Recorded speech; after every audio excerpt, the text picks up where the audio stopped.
Seguimos entonces. Entonces ahora, para continuar, compartimos pantalla. Acá. Vamos a volver un poquito para atrás. Entonces,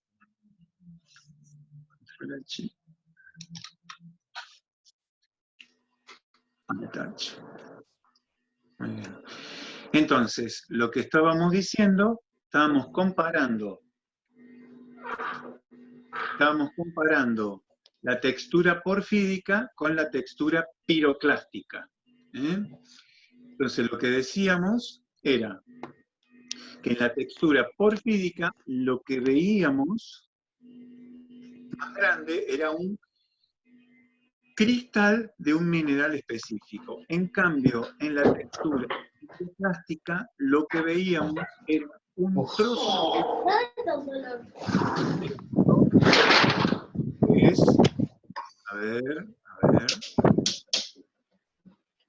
a ver quién está.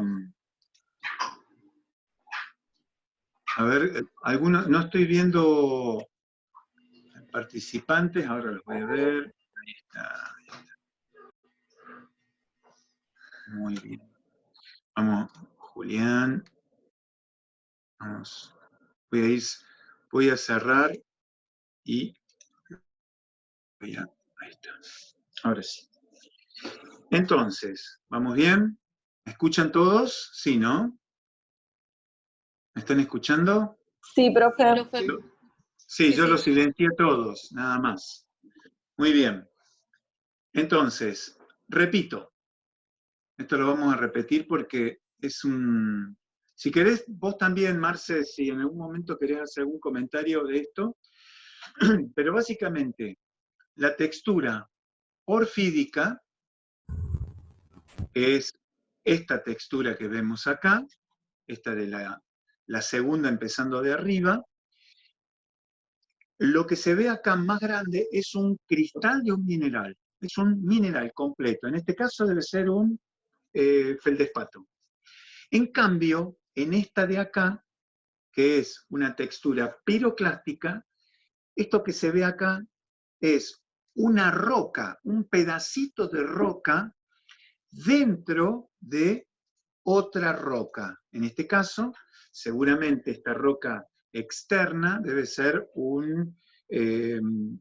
no sé, podría ser una toba, casi ceniza volcánica o algo por el estilo, ¿sí?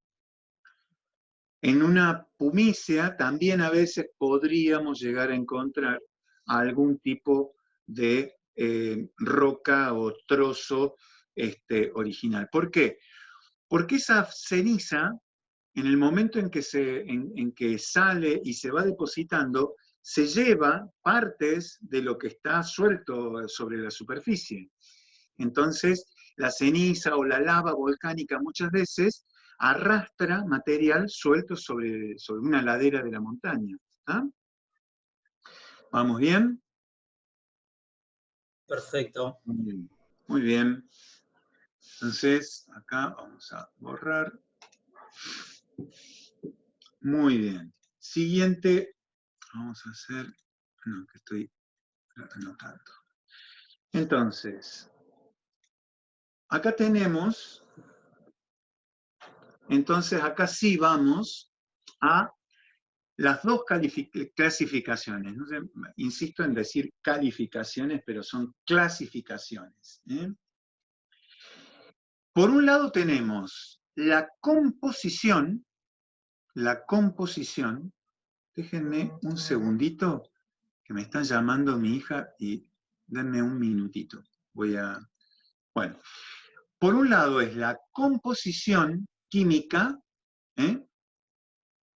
y por otro lado es el espacio o el lugar en donde cristalizó o donde se enfrió. Las rocas ígneas tienen casi todas una alta cantidad de sílice, de silicio y de oxígeno, o silicatos, ¿sí? Pero en el caso de las rocas más cercanas o más de tipo de la corteza oceánica, El contenido en sílice, por un lado, es menor, porque tienen mayor contenido de hierro y magnesio, y este hierro y magnesio le da una coloración mucho más oscura. ¿Tá? Esto es muy importante. Por eso las rocas de tipo, nosotros las llamamos básicas, tienen colores oscuros. Ahora sí, les voy a pedir un segundito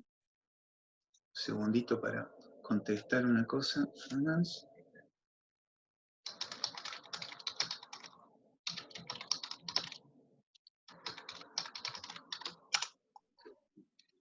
¿Alguna pregunta mientras? Muy bien. ¿Preguntitas?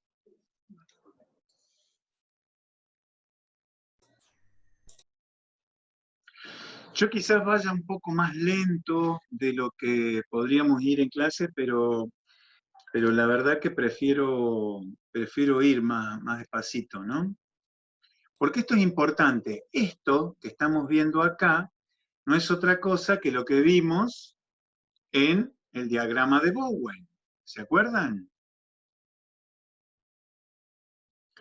Pregunta Esteban si donde dice si SO2 es el porcentaje de silicatos.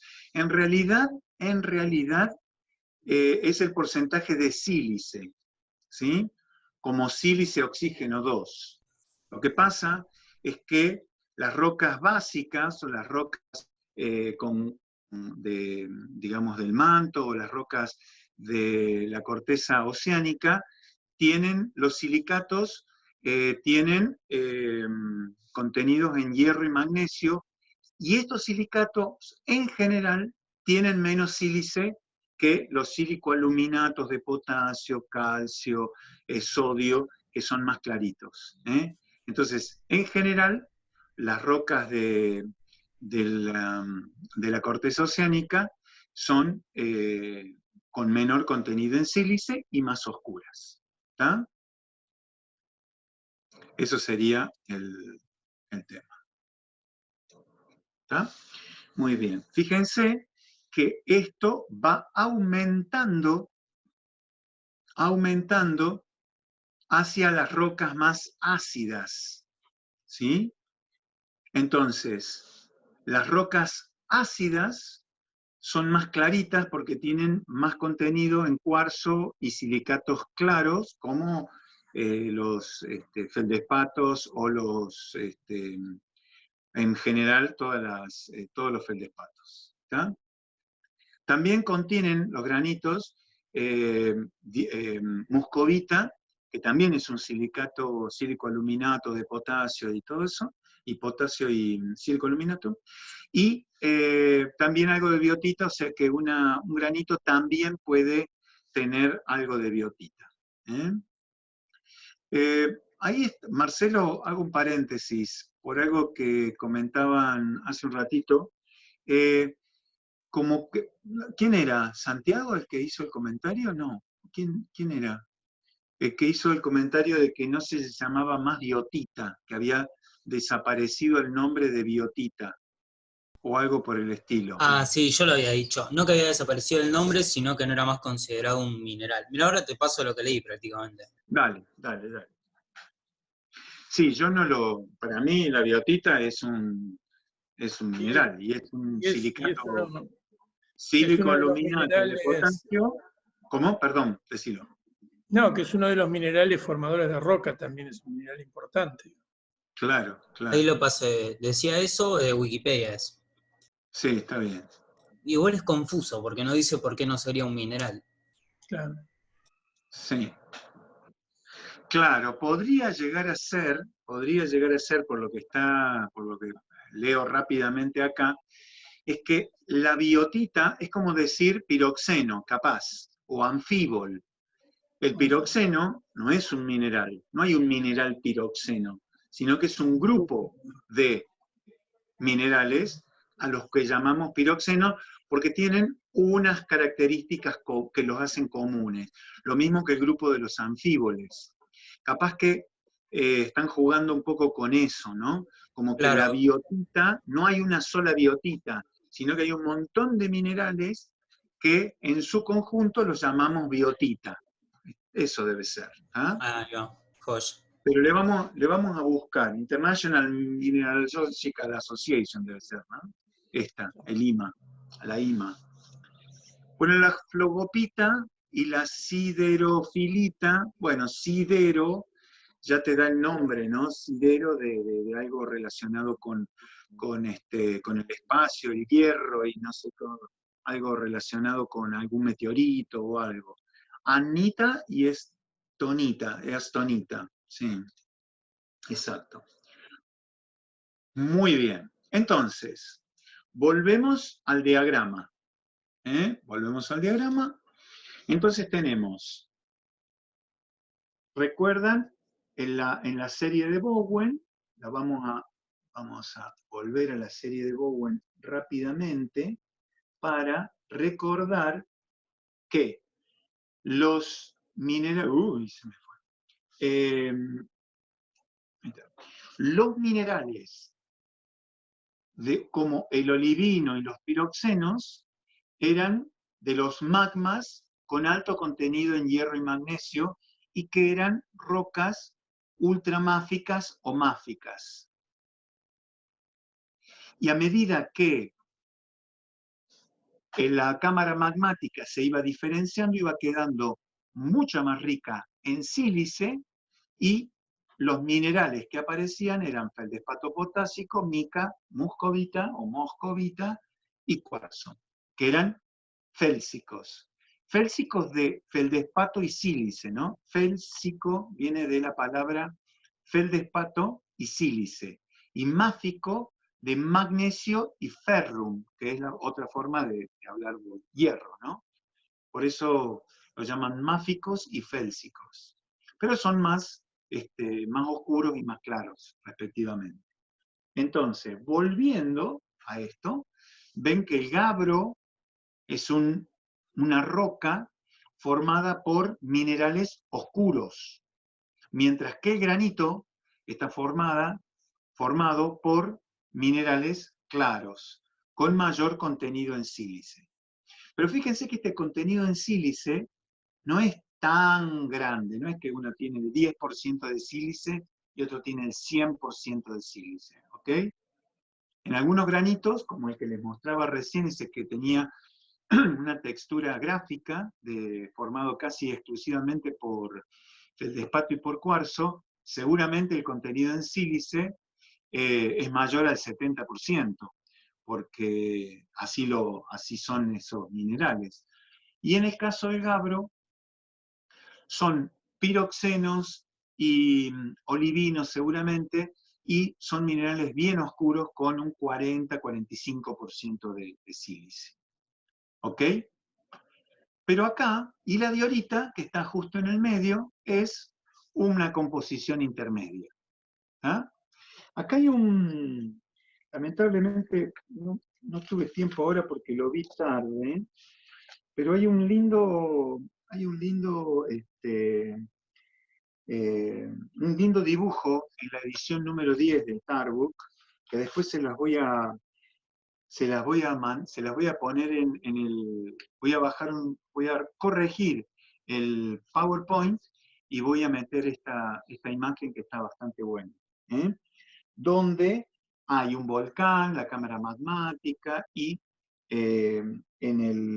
al costado va describiendo los tipos de roca que se pueden encontrar en cada lugar. Está bastante práctico y está lindo, pero está en la edición 10, no en el PDF. Muy bien, hasta ahí, ¿cómo venimos? O sea, entendemos que los colores y los minerales van a depender de la composición química del magma original, ¿tá? Tal como hablábamos en la otra clase sobre la serie de Bowen. ¿Todo bien? Entonces, ¿seguimos? Muy bien. Entonces. Sí, profe. Muy bien, gracias. Entonces, fíjense que acá habíamos dicho que había dos clasificaciones en el mismo gráfico. Tenemos por un lado la clasificación que nos dice contenido de sílice que aumenta desde las rocas básicas con un 42 a las rocas ácidas con un 66% de sílice, pero no nos dice dónde encontramos esa roca. ¿Tá?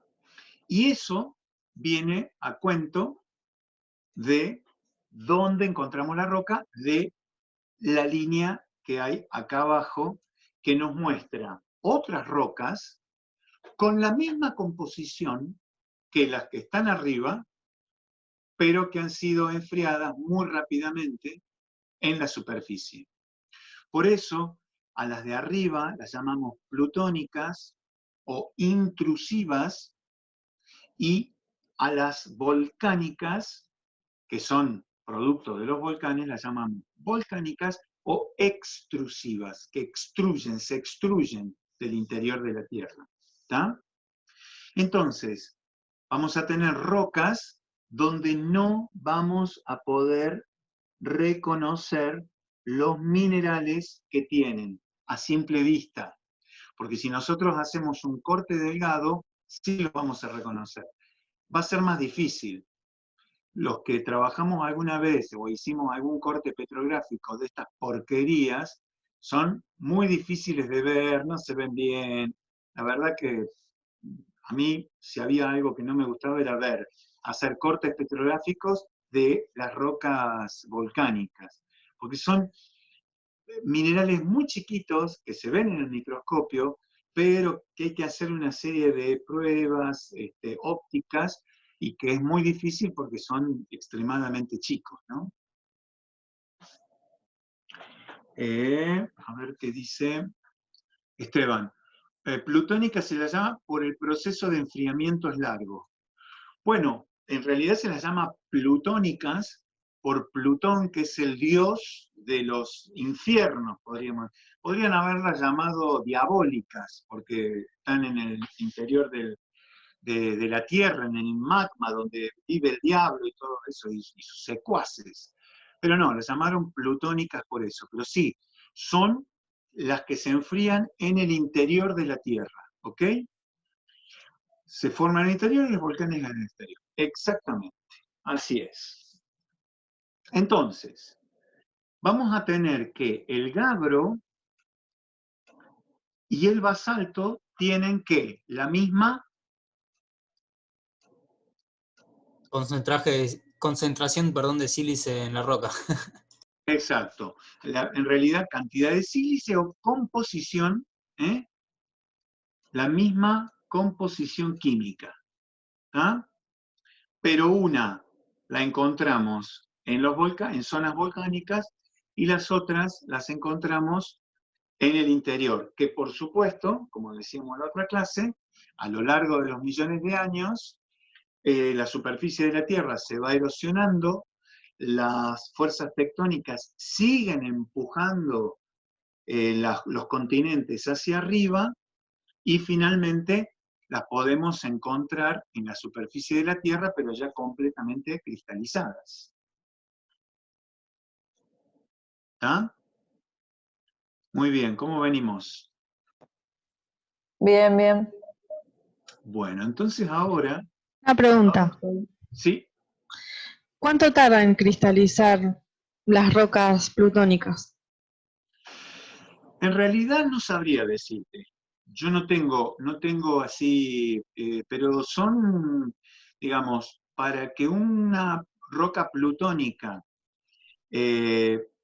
acá hay algunas imágenes también interesantes que están acá en la parte en el 10, y que no están en el 8, están bastante buenas, y que también en el Tarbook, en el CD que les mandé, hay unas imágenes donde la roca, el magma va subiendo. Voy a hacerles, esperen, ahí está, vamos a Yo por ahí leí que, por ejemplo, una cámara magmática, así, un Plutón grande puede tardar varios millones de años en terminar de cristalizar toda la masa, ¿no?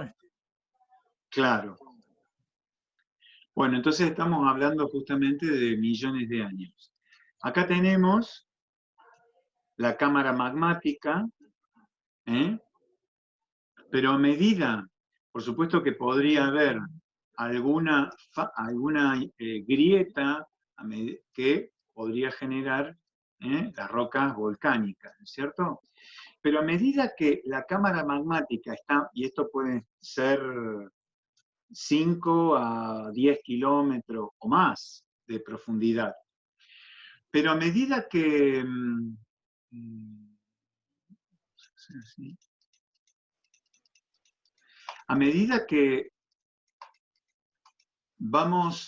esto va subiendo, se va deglutiendo parte de la roca suprayacente.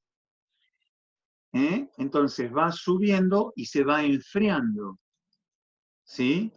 Además, hay otra cosa que es que esto se va, lo que llamamos peneplanizando, es decir, que esto va desapareciendo. Bueno, ahí está.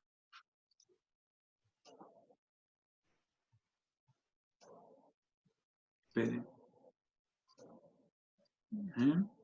O sea que esto cada vez está más arriba y esto está cada vez más abajo. Es decir, este espacio se va acercando y eso hace que la temperatura vaya disminuyendo a medida que sería menor temperatura. A medida que se va llegando a la superficie. ¿Estamos? Millones de años habría que ver toda la cámara magmática, pero a medida que se va subiendo, van cristalizando, por supuesto, los distintos tipos de minerales en función de la composición química o sea que es un proceso de enfriamiento y de cristalización, ¿sí? Acá en esta podemos ver que una cámara magmática puede ir cambiando, y seguramente va a cambiar de composición, a medida que los cristales o los minerales de hierro y magnesio se vayan formando. Entonces, esos minerales van a estar dentro de la cámara magmática, pero en forma sólida ya. Por lo tanto, es muy probable que vayan cayendo al fondo de la cámara magmática. Esto es el proceso de diferenciación, que es tremendamente complejo, porque además no lo podemos repetir en el laboratorio, ¿no? Porque la fuerza digamos, la presión de los gases que existen dentro de una cámara magmática es tremendamente difícil repetirlo en un laboratorio, ¿no? Quizás lo que se puede llegar ahora, y de hecho por eso están avanzando tantos algunos estudios, es que se pueden simular ciertas y determinadas condiciones a través de la computadora. Pero bueno, también requiere mucha data y el propio software con el que se haga correr un modelo así va a tener sus fallas. Por lo tanto, no es nada sencillito hacer algo por el estilo, ¿no? Profe, una pregunta. Sí. ¿Hay ejemplos de alguna cámara magmática que se haya cristalizado completamente o que haya subido a la superficie? No. Claro, ¿Sí? claro. Todas, digamos. Es O decir, sea, no todas, vienen pero a ser todas los las volcanes. rocas, claro, todas las rocas, por ejemplo, todas las rocas graníticas, la Sierra de Córdoba, vamos a ponértelo así de sencillito, todo lo que es altas cumbres fue en algún momento una gran cámara magmática. Estamos hablando de una cámara magmática de 200 kilómetros de largo, y no sé cuánto de ancho y de profundidad. O sea, fíjense. Lean, si tienen ganas, la cámara magmática del parque de Yellowstone. Hay ahí toda una historia, seguramente en YouTube van a encontrar alguna cosa, desde mi punto de vista quizás un poco exagerado, pero ahí habla de una cámara magmática que podría llegar a colapsar y que tiene, no sé, 150 kilómetros de ancho o de diámetro, algo por el estilo. Sí, No sé profe, hay un documental en Netflix también que habla de eso, Bueno, de Yellowstone. Está exacto. bueno, si Bueno, quieren verlo. ahí Se llama tenés, Hacia el ahí infierno. tenés, ahí tenés una cámara magmática gigantesca y las sierras de Córdoba, las sierras grandes, no las sierras chicas, las sierras grandes de Córdoba, que en su momento fueron una cámara magmática, si no más grande que, o una serie de cámaras magmáticas. No creo que se trate solo de una monstruo de ese tamaño, pero creo que, a ver que alguien me estaba, que bueno, ahí tenemos exteriorizado una cámara magmática ya cristalizada, ¿no? ¿Vamos bien? ¿Hasta ahí? Ahí están preguntando, Santiago, te están preguntando cómo se llama el documental del Netflix. Ahí lo debe estar buscando. Sí, Bueno, muy profe, bien. soy Alexis y ahí se lo pasé. Alexis, perdón. Sí, no pasa nada, ahí se lo dije. Hay otros relacionados que también están muy buenos. Está bien.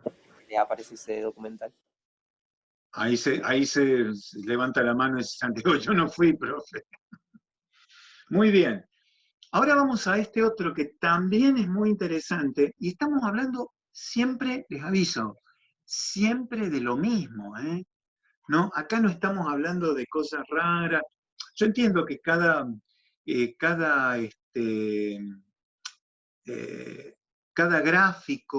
gráfico tiene su complicación, pero fíjense, los colores son los mismos acá. Ultramáfico, máfico, intermedio y félsico. Recuerden, máfico, vamos a anotar, máfico es magnesio y hierro, y félsico es, bueno, magnesio y hierro son dos elementos, feldespato y sílice, que en realidad acá, sílice, que en realidad acá son como dos minerales, ¿no?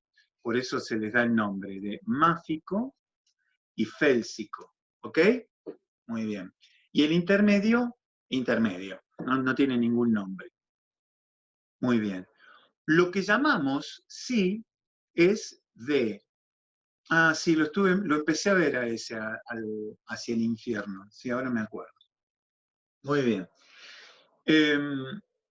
Acá lo que hablamos es de una composición basáltica, andesítica o granítico. Así vamos a llamar al magma original. Esto sería entonces, acá sería basáltica, andesítica y granítica. ¿Ok? O sea, estamos hablando de cómo es la composición del magma. O sea, estamos... Esto es importante, pero yo sé que se puede haber un poquito de confusión al respecto. Para eso, lo mejor es, por supuesto, como siempre, borrar, ¿eh? Así no queda registro. Entonces, acá fíjense, ahora tenemos 10 minutitos, ¿no? Acá lo que tenemos en esta parte del cuadro, en esta parte del cuadro, lo que tenemos es de 0 a 100, ¿qué minerales aparecen? Entonces, fíjense, si yo veo acá, en cualquier parte de esta voy a tener un 80% de olivino, un 15%, acá tendría 80%, acá un 15% de piroxenos y un 5% de plagioclasas ricas en calcio. Anortita sería, ¿no es cierto, Marce? La anortita es la que tiene más de un 90% de calcio. ¿Lo ven ahí? Bien. Si yo hago un corte acá, ¿qué voy a tener? Voy a tener un 15% de olivino, acá sería un 40% de plagioclasa y me quedaría un 35% de piroxenos. Ese va a ser o un gabbro o un basalto. Gabbro o basalto, según el lugar donde se produzca, donde se cristalice. Seguimos y después hacemos las preguntas. Andesita. En la andesita yo voy a tener un 60% de feldespato plagioclasa, probablemente esta plagioclasa, que cada vez es más clarita, porque tiene más sílice, va a tener un 50% de calcio y un 50% de sodio en su composición, porque está más o menos en la mitad. Va a tener un 30% de anfíboles y un 10% de piroxenos. Y finalmente, voy a tener una composición granítica donde voy a tener un 20% de cuarzo, un 45% de feldespato potásico, puedo llegar a tener un 20% de feldespato, de feldespato plagioclasa, ya con alto contenido de sodio, y voy a tener un poquito de anfíboles, probablemente un 5% de anfíboles, y acá voy a tener probablemente muscovita y biotita, en partes iguales. Por eso, el granito que les mostré yo recién era un granito típico, pero tenía biotita, o sea que en partes iguales, un granito de composición media va a tener tanta biotita como muscovita. Muy bien. ¿Preguntas? Porque hasta acá, digamos, no me quiero extender mucho más. Tenemos 6 minutos, pero esto es importante que lo comprendan, ¿no? ¿Se escucha, profe? Dice Estefanía decir, no, profe, no qué. ¿No entendiste? ¿No entendiste? ¿Qué pasó? Yo tengo una consulta, porque veamos, el porcentaje de volumen va de abajo hacia arriba de 0 a 100. Sí. ¿Por qué en la parte de arriba pone un 20% de cuarzo, digamos? ¿No sería un 80? Porque yo cuento 100 menos, mirá, acá, 100 menos 80. Bueno, ahí va. Ahí está, 20%. 100 menos 80, yo por eso, está bien lo que preguntas. Acá yo tomé 45 porque tomo de 80 a 40 más 5% que le metí ahí, que puede ser 47, pongamos. Pero le metí 45. Y acá tengo un 20% de plagio. ¿Se entiende? Sí, se entiende, gracias, Ahora profe. sí. Muy bien. ¿Alguna otra pregunta? Entendí. Sí, Estefanía. No, profe, no tengo pregunta. Muy bien, ahora sí. Profe, con porcentaje de volumen, ¿a qué se refiere? O sea, el porcentaje de volumen de cuarzo que hay en cada o de feldespato. No, estoy un poco perdida, no sé si. Sí, es así. Así es. Mira, ¿cómo lo determinamos a eso?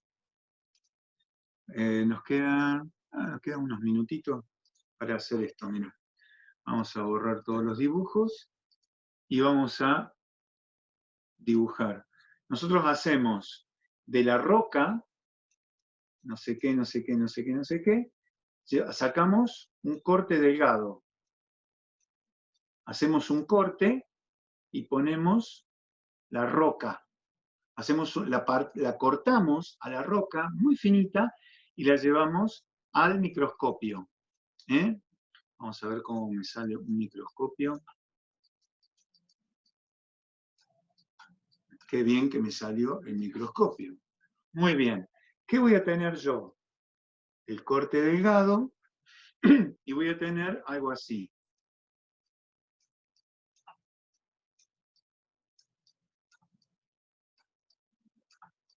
Bueno, y así sucesivamente, ¿no? Esto será dependiendo del tipo de roca, porque capaz que alguno es un poquito más grueso, más fino, etcétera, etcétera, etcétera, etcétera, etcétera. ¿Lo van viendo cómo podría llegar a ser? Bien. Pero yo tengo, así, tengo feldespato por acá, tengo estos feldespatos. Entonces, ¿qué hago yo después? Mido en la superficie de la roca la cantidad en superficie de cada uno de los minerales. Probablemente yo tenga por acá pedacitos de moscovita, que son láminas, por eso es tan poquito la moscovita. Acá capaz que logro una moscovita más grande, o una... Y acá quizás con algún pedacito de piroxeno, algún granatito, alguna cosa que encuentro, granate no, pero algún otro mineral. ¿Tá? Entonces, ¿yo qué hago? Mido por superficie. Bueno, blancos, ¿cuántos hay? Y acá de blancos debe haber y mayor al 50%.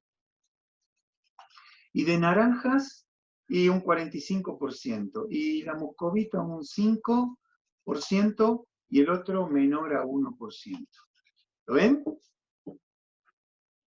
¿Se entendió esto? Sí, sí, se entiende. ¿Ah? Es un poco esa la idea de lo que estamos hablando, ¿no?